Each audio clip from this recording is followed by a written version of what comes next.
President of the Republic of India, Draupadi Murmu, you personally, distinguished Prime Minister, and all our Indian colleagues for the warm and hospitable welcome accorded to the Russian delegation. The negotiations that we just had with the Indian colleagues, and as well as our talk yesterday with distinguished Mr. Modi in the form of tete-a-tete at his residence, the dinner was great. I would like to thank you for this sign of attention. These talks were very useful. They were held in a constructive and a friendly atmosphere, in the spirit of the special and privileged partnership between Russia and India. I would like to point out that we and Prime Minister Modi have established close working dialogue. In September this year we met during the CEO summit in Tianjin. We are regularly having telephone calls. We are personally overseeing some aspects of the development of Russian-Indian cooperation, all strategic avenues, and also we are monitoring the course of the implementation of key bilateral projects. And today, with the participation of our delegations, we have meticulously and substantively reviewed the whole range of relevant questions of the Russian-Indian multifaceted interaction. We exchange our opinions on the relevant global and regional subjects. In the joint statement that we've adopted with Mr. Modi, we've delineated the priority objectives on the further reinforcements of our ties in the politics and security, economy, trade, and humanitarian and cultural spheres. As you saw for yourself, we have signed an impressive package of intergovernmental, interagency, and corporate agreements. Many of those agreements are intended to broaden the economic cooperation between Russia and India. And this is entirely natural due to the fact that our countries are important partners of one another in trade, investment, and technologies.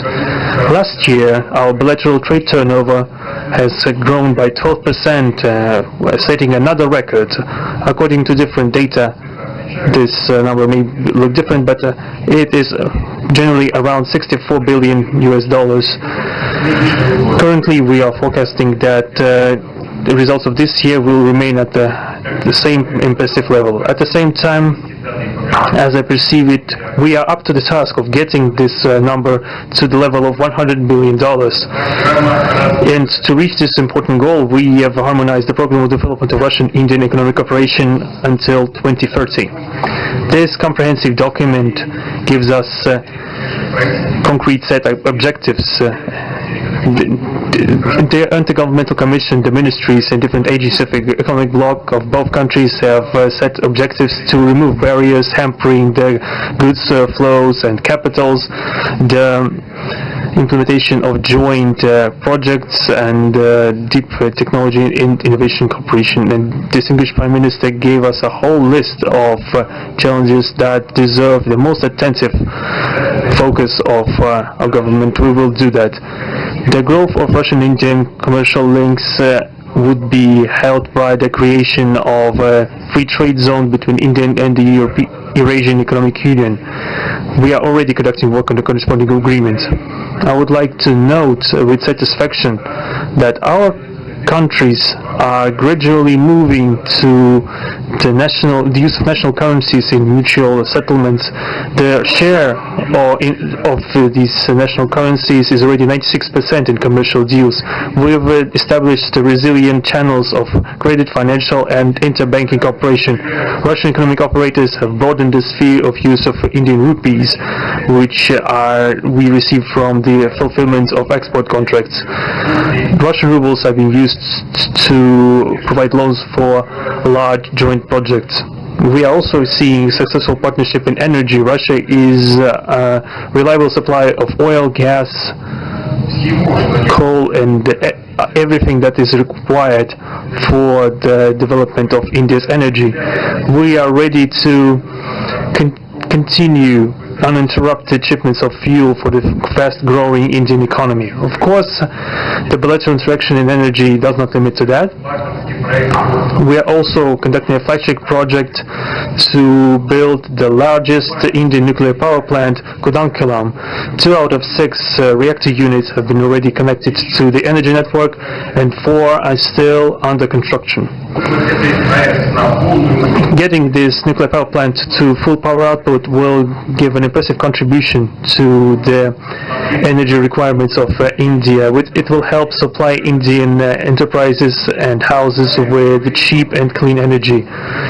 We presume that we could talk about the construction of small modular reactors and floating nuclear power plants, and also non-energy application of nuclear technologies, for example in medicine or agriculture. We are working with our Indian partners to build new, effective international transport logistic routes, including the project to create an international north-south transport corridor from Russia and Belarus to the Indian Ocean coast. There are large opportunities for bilateral trade due to the broadening of the trans-Arctic transport corridor infrastructure, including its main artery, the Northern Sea Route. There are many other sectors of the economy where Russia and India have garnered positive experience. We are conducting joint initiatives in industry, machine manufacturing, digital technologies, space exploration, and other science-intensive avenues. For example, in accordance with the commercial agreement signed during the visit, there will be a large Russian-Indian pharmaceutical factory built in the Kaluga region in Russia. We will be starting the production of high-quality anti-tumor medicinal drugs using the advanced Indian technology. In their turn, Russian enterprises will be establishing the production of industrial products in the framework of the Make in India program, which is a hallmark project of distinguished Prime Minister Modi. The prospects of the reinforcement of the interaction of Russian-Indian entrepreneurs and business circles are discussed in detail during the business forum in New Delhi. We are going to take part in the plenary session of this event today together with Mr. Modi. The humanitarian cooperation between Russia and India is also of a multifaceted character. Our peoples throughout centuries have been sincerely interested in the traditions, history, and spiritual values of each other. Scientific and educational contacts, exchanges from among the youth and public are also actively developing. The regular alternating festivals of Russian Indian cinema are always popular. From year to year we see the increase in tourist flows.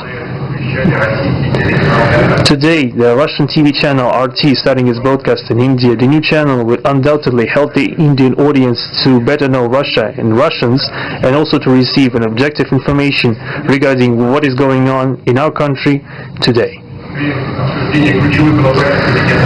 While discussing the key global and regional problems, we have confirmed the consonance between the positions of our countries.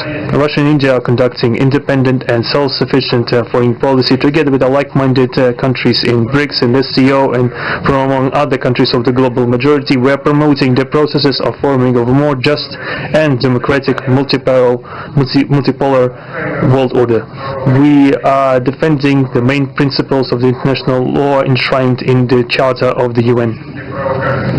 Among them, the right of any country for its own way of development and the preservation of their cultural civilizational identity, respect for sovereignty, careful balance of interests of all participants of the world community.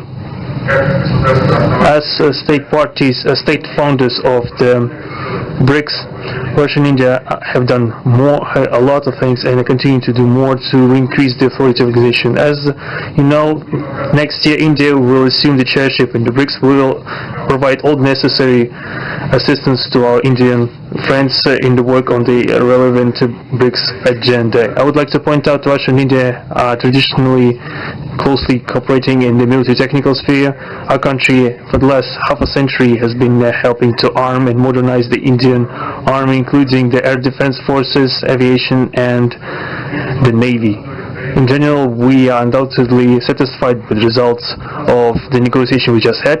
We also, ahead of us, we have the meeting with the President of India, Madam Murmu, but even now I can express my confidence that the current visit and the agreements reached will help the further deepening of the Russian-Indian strategic partnership for the benefit of our countries and the peoples of India and Russia. Thank you for your attention. Thank you, sir. That concludes the press statements. Ladies and gentlemen, thank you for your presence.